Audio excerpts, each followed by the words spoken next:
بسم اللہ الرحمن الرحیم۔ مسجد اللہ کے حوالے سے میرے لیکچرز کنٹینیو ہے۔ یہ میری اس سیریز کا دوسرا لیکچر ہے۔ میں اپنے لیکچر میں اس چیز کی وضاحت کروں گا کہ اللہ تعالی نے جو قرآن میں مسجد کا لفظ استعمال کیا ہے کہ مسجد اللہ کے لیے ہے، مسجد اللہ، مساجد للہ ہے۔ یہ مسجدیں اور یہ جو ہماری مذہبی پیشوائیت نے جو مسجدیں بنائی ہیں جن کو یہ مسجد کہتے ہیں، ان میں اور مسجد اللہ میں کیا فرق ہے؟ تو آج میں آپ کو سورہ جن سورت نمبر 72 اور اس کی 3 آیتیں آپ کے سامنے پیش کروں گا۔ وہ ہے 18، 19، 20۔ آج کے لیکچر کے حوالے سے کچھ الفاظ ہیں، خاص طور پہ یہ ان تینوں آیتوں میں استعمال ہوئے ہیں۔ پہلے میں ان کی وضاحت کروں گا اور ساتھ ہی ساتھ میں یہ جو مذہبی پیشوائیت ہیں انہوں نے اس کے کیا ترجمے کی ہے، کیا معنی کی ہے، وہ بھی آپ کے سامنے پیش کروں گا، اور اس کے ساتھ میں دوسری آیتوں کا بھی حوالہ دوں گا۔ لیکن ہمارا جو مین فوکس ہے، جو مین آیت ہے، وہ یہی 3 ہے سورہ جن کی۔ تو پہلے میں آپ کے سامنے ان کی تلاوت کرتا ہوں۔ تو سورہ جن 72 اس کی آیت نمبر 18 میں ہے کہ وَأَنَّ الْمَسَاجِدَ لِلَّهِ فَلَا تَدْعُوا مَعَ اللَّهِ أَحَدًا، اور اس کی جو نیکسٹ آیت ہے 19، اس میں اللہ تعالیٰ فرما رہے ہیں وَأَنَّ لَمَّا قَامَ عَبْدُ اللَّهِ يَدْعُوهُ كَادُوا يَكُونُونَ عَلَيْهِ لِبَدًا، اور اس کے بعد جو تیسری آیت ہے اسی صورت کی آیت نمبر 20 قُلْ إِنَّمَا أَدْعُو رَبِّي وَلَا أُشْرِكَ بِهِ أَحَدًا۔ اب ان میں جو الفاظ استعمال ہوئے ہیں وہ بہت امپورٹنٹ ہے۔ ایک ہے للہ، یعنی مساجدہ للہ، اس کے ساتھ مساجد کے ساتھ للہ کا تذکرہ ہوا ہے، اور دوسرا جو لفظ ہے وہ ہے تدعو۔ اب یہ جو لفظ ہے یہ تینوں آیتوں میں استعمال ہوا ہے، تدعو، ادعو، یدعو، یہ تینوں آیتوں میں یہ الفاظ استعمال ہوئے ہیں۔ اور ایک اور لفظ ہے ربی، رب، اور اس کے ساتھ ساتھ عبادت، وہ لفظ میں آپ کے سامنے تھوڑا بہت ایکسپلین کروں گا۔ اور اس کے بعد ہے استجب لکم مستجابو، یہ الفاظ بھی استعمال ہوئے ہیں، لیکن یہ ان آیتوں میں استعمال نہیں ہوئے، یہ جو میں ان آیتوں کے ساتھ ریفرنس پیش کروں گا ان میں استعمال ہوئے ہیں۔ تو پہلے تھوڑی سی ان الفاظ کی تھوڑی سی وضاحت میں آپ کے سامنے کرتا چلوں، اور اس کے ساتھ ساتھ جب میں اپنا لیکچر آگے بڑھاتا چلا جاؤں گا تو ان الفاظ کی مزید وضاحت بھی کرتا چلا جاؤں گا۔ اب شروع کرنے سے پہلے دیکھیں، جیسے میں نے آپ کو پچھلے لیکچر میں مسجد کے بارے میں بتایا تھا کہ مسجد سجدے سے نکلا ہے۔ جس طرح اللہ تعالیٰ نے قرآن پاک میں فرمایا کہ سجدہ کیا ہے؟ اللہ کی اطاعت کرنا، کر کے دکھانا، یہ ہے سجدہ۔ یعنی اللہ نے جو احکامات قرآن پاک میں دیے ہیں ان کو بجا لانا، ان کو کر کے دکھانا، ان کو عملی طور پر کرنا، یہ ہے سجدہ۔ اور اسی لفظ سے مسجد نکلا ہے، یعنی مسجد وہ جگہ ہے جہاں ان احکامات پہ عمل درآمد ہوگا، یہ ہے مسجد۔ اب اس آیت میں جو لفظ استعمال ہوا ہے وہ ہے للہ۔ اب للہ کیا ہے؟ للہ کا بنیادی مطلب ہے اللہ کے لیے۔ اب قرآن پاک میں تقریباً 62 ٹائمز یا اس سے زیادہ ایک جملہ استعمال ہوا ہے، للہ ما فی السماوات و ما فی الارض۔ اب دیکھیں، جب ایک جملہ اتنی بار دہرایا جاتا ہے تو اس کی اہمیت اور بھی بڑھ جاتی ہے۔ اب سوال یہ پیدا ہوتا ہے کہ اللہ نے 62 دفعہ کیوں دہرایا؟ اس کا مطلب ہے کہ اس جملے کی اہمیت بہت زیادہ ہے، اور اس جملے کا مطلب ہے کہ کائنات میں جو کچھ ہے، زمین و آسمان میں جو کچھ ہے، وہ سب اللہ کے لیے ہے، وہ سب اللہ کے لیے۔ اب سوال یہ پیدا ہوتا ہے کہ اللہ نہ ہی ان نعمتوں کو استعمال کرتے ہیں اور نہ ہی اس کو ان کی ضرورت ہے، تو پھر للہ ہی کیوں کہا؟ اور دوسری طرف یہ دیکھیں کہ یہ جو نعمتیں جو آسمان اور زمین میں ہیں یہ تو اللہ کی مخلوق استعمال کرتی ہے، وہ ان سے فائدہ اٹھاتی ہے، اللہ تو ان سے کوئی فائدہ نہیں اٹھاتا، لیکن اللہ کہتے ہیں للہ۔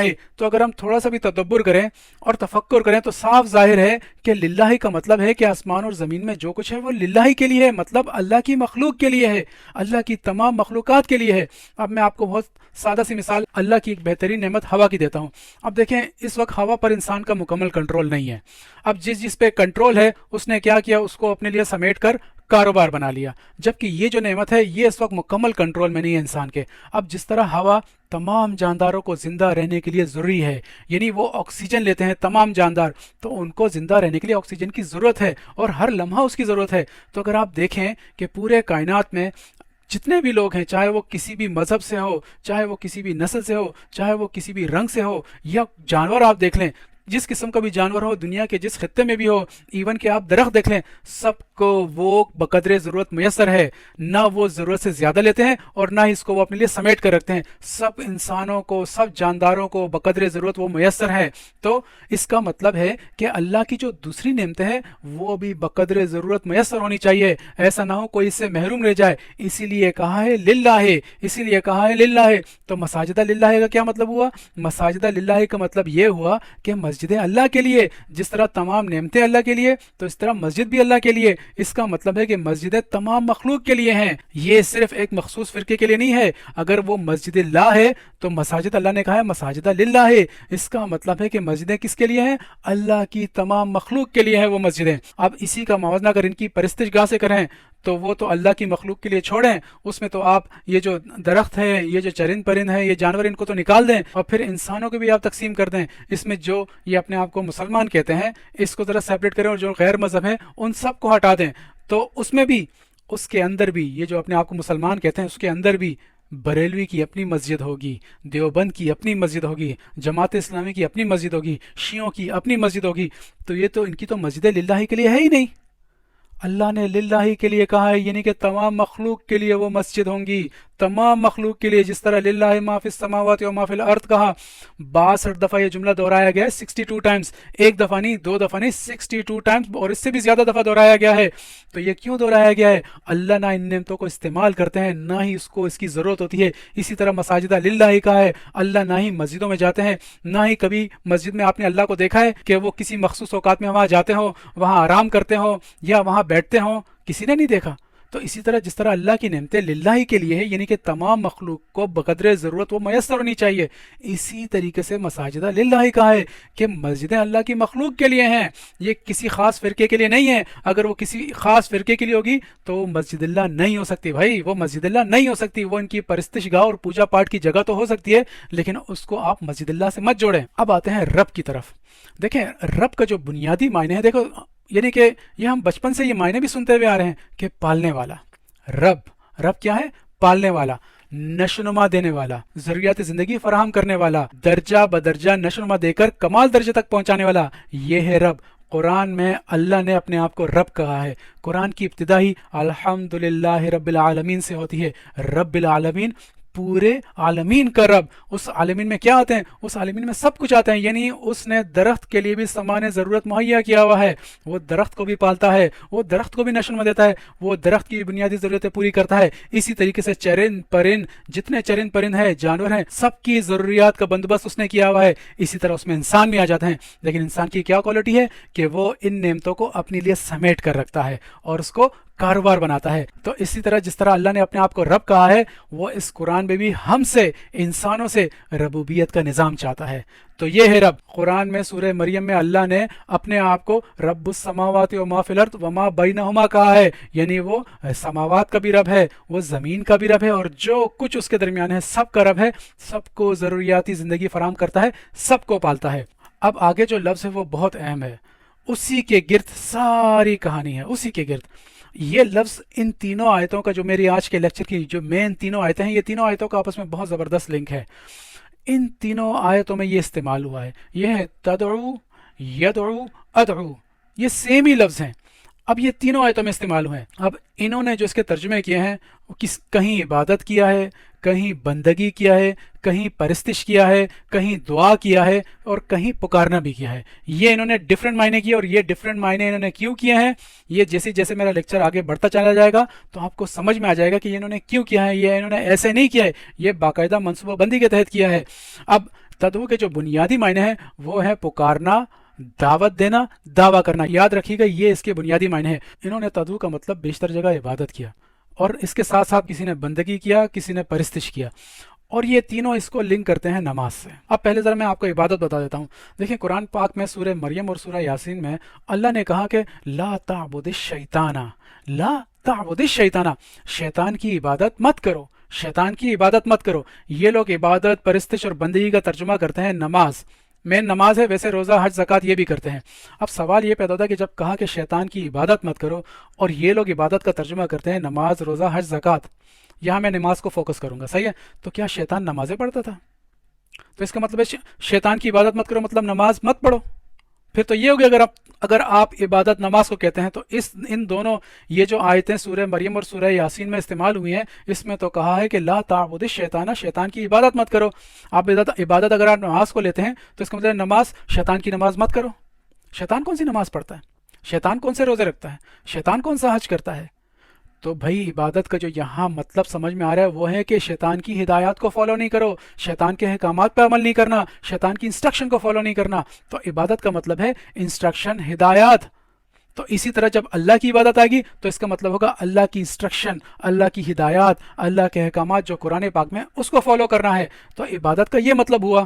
عبادت کا ڈائریکٹ یہ مطلب نہیں ہے نماز، روزہ، حج، زکوٰۃ، اور انہوں نے یہ کیوں کیا خاص طور پہ نماز، یہ بھی جب لیکچر آگے بڑھتا چلا جائے گا تو آپ کو واضح ہو جائے گا۔ اب اس کے ساتھ ساتھ ایک اور لفظ ہے جو میں ریفرنس کے طور پہ جب دوسری آیتیں پیش کروں گا تو وہاں بھی یہ الفاظ آئیں گے، یہ ہے استجب، مستجب، یستجاب۔ انہوں نے اس کا جو ترجمہ کیا ہے قبول کرنا، قبول کرنا، حالانکہ انہوں نے خود بھی اس کے بیشتر جگہ پہ اس کا مطلب کیا ہے رسپونڈ، جواب دینا، رسپونڈ کرنا۔ اس کے بنیادی مطلب ہے رسپونڈ کرنا، جواب دینا۔ آئیے ابتدا کرتے ہیں۔ سورہ جن 72 اس کی جو آیت نمبر 18 ہے اس میں لکھا ہوا ہے وَأَنَّ الْمَسَاجِدَ لِلَّهِ فَلَا تَدْعُوا مَعَ اللَّهِ أَحَدًا۔ مسجدیں اللہ کے لیے ہیں، مسجدیں اللہ کے لیے ہیں، وہاں اللہ کے سوا کسی اور کی دعوت مت دو، وہاں اللہ کے سوا کسی اور کو مت پکارو۔ اب مساجد للہ کے لیے، یہ تو میں نے آپ کو بتا دیا کہ للہ کیا ہے، مطلب اللہ کی مخلوق کے لیے ہے، کسی خاص گروہ کے لیے نہیں ہے، پہلی چیز۔ دوسری، اللہ فرما رہے ہیں کہ وہاں کسی اور کی دعوت مت دو، کسی اور کو مت پکارو۔ اب انہوں نے جو نماز کیا ہے عبادت، آپ کو سمجھ میں آ رہا ہے کہ کیوں کیا؟ کیونکہ پرستشگاہ انہوں نے ثابت کرنی تھی۔ اب یہ جو کہا جا رہا ہے کہ اللہ کے ساتھ کسی اور کی دعوت مت دو، کسی اور کو مت پکارو، یہ بہت اہم جملہ ہے۔ اب اس کو ایکسپلین کرنے کے لیے میں قرآن کی چند آیتیں آپ کے سامنے پیش کرتا ہوں۔ یہ ہے سورہ مومن، جس کو سورہ غافر بھی کہا جاتا ہے، 40 نمبر کی سورہ ہے، اور آیت اس کی 60 ہے۔ اس میں اللہ تعالیٰ کیا فرما رہے ہیں دیکھیں، وَقَالَ رَبُّكُمْ، وَقَالَ رَبُّكُمْ، اور تمہارا رب کہہ رہا ہے، تمہارا رب، رب جو پالتا ہے، جو نشوونما دیتا ہے، جو ضروریات زندگی فراہم کرتا ہے، وہ کہہ رہا ہے، کیا کہہ رہا ہے؟ ادعونی، وقال ربکم ادعونی، وہ کہہ رہا ہے کہ مجھے پکارو، میری دعوت دو۔ تمہارا رب کہہ رہا ہے کہ مجھے پکارو، میری دعوت دو۔ کیوں؟ استجب لکم، استجب لکم، جواب، رسپانس، میں تمہارے لیے رسپانس کروں گا، میں تمہارے لیے جواب دوں گا، میں تمہارے لیے کچھ نہ کچھ کروں گا۔ یہاں رب کیا کہہ رہا ہے کہ میری دعوت دو، مجھے پکارو، میں تمہارے لیے رسپانس کروں گا، میں تمہارے لیے کچھ کروں گا۔ اب وہاں جو کہا ہے فلا تدعوا مع اللہ احدا، کہ اللہ کے سوا کسی اور کی دعوت مت دو، کیونکہ جب اللہ کے سوا تم کسی اور کی دعوت دو گے تو وہ رسپانس نہیں کرے گا تمہارے لیے، وہ جواب نہیں دے گا تمہارے لیے، وہ تمہارے لیے کچھ نہیں کرے گا۔ اب یہ جن کو یہ مسجد کہتے ہیں، وہاں یہ کتنا پکارنا کرتے ہیں، کتنا پکارنا کرتے ہیں، گڑ گڑا کے پکار رہے ہوتے ہیں، مانگ رہے ہوتے ہیں۔ کبھی رسپانس آیا ہے؟ کبھی جواب آیا ہے؟ آگے چلتے ہیں۔ آگے اللہ تعالیٰ اسی سورہ مومن کے اسی آیت میں آگے کیا فرماتے ہیں؟ ان الذین یستکبرون، بے شک جو لوگ سرکشی اختیار کرتے ہیں۔ کس سے سرکشی اختیار کرتے ہیں؟ عن عبادتی، اس کی عبادت سے، کس رب کی عبادت سے، مینس رب نے جو ہدایات، جو انسٹرکشن قرآن پاک میں دی ہیں، اس کی ہدایت کو فالو نہیں کرتے ہیں، اس سے سرکشی اختیار کرتے ہیں۔ اب دیکھیں یہ جو آیت ہے اس میں تدعو کا لفظ بھی آ گیا، عبادت کا لفظ بھی آ گیا۔ اب ان سے کوئی پوچھے تو اب انہوں نے یہاں کیا ڈرامہ کیا؟ ادعو کا جو مطلب ہے وہ یہاں انہوں نے دعا کر دیا، صحیح ہے۔ استجیبو کا مطلب کیا کر دیا؟ قبول کر دیا۔ یعنی کہ یہاں انہوں نے کہا کہ تم اللہ سے، رب سے مانگا کرو، رب سے گڑ گڑا گڑا گڑا کے مانگا کرو، وہ تمہاری دعائیں ضرور قبول کرے گا۔ یہ انہوں نے یہاں ترجمے کیے ہیں۔ تو یار یہ جو تم اتنا مانگتے ہو وہاں، وہ کب قبول ہوتی ہیں؟ اس میں سے تو 99%، ایک آدھ تکا تو لگ جاتا ہے، 99% تو ریجیکٹ ہوتی ہیں۔ اور یہاں دیکھیں تدعو کا بھی لفظ اور عبادت کا بھی لفظ آیا، تو یہاں آپ نے تدعو کا مطلب عبادت کیوں نہیں کیا؟ کیونکہ عبادت آ گیا نا لفظ۔ تو جب قرآن پاک میں عبادت کے لیے علیحدہ لفظ موجود ہے تو آپ نے وہاں عبادت کیوں کیا؟ کیوں؟ اب آپ کو آہستہ آہستہ سمجھ میں آتا جائے گا جیسے جیسے لیکچر آگے بڑھتا چلا جائے گا۔ اب آگے ہے ان الذین یستکبرون عن عبادتی، اگر تم اس اللہ کی ہدایات اور انسٹرکشن جو قرآن پاک میں اس سے سرکشی اختیار کرو گے، اس پر عمل نہیں کرو گے تو کیا ہوگا؟ سیدخلون جہنم داخرین، تم ذلیل ہو کر جہنم میں داخل ہوگے، تم ذلیل بھی ہوگے اور جہنم میں بھی ہوگے۔ تو آپ دیکھ لیں، ہم نے رب کی دعوت دینی ہے، ہم نے رب کو پکارنا ہے، اسی لیے کہا کہ مساجدہ جو للہ ہے، جو اللہ کے لیے ہے، وہاں اللہ کے سوا کسی اور کی دعوت نہیں دینی، وہاں کسی اور کو نہیں پکارنا، نہیں تو رسپونڈ نہیں آئے گا، جواب نہیں آئے گا۔ اب انہوں نے اس آیت کا یہاں کیا ترجمہ کیا؟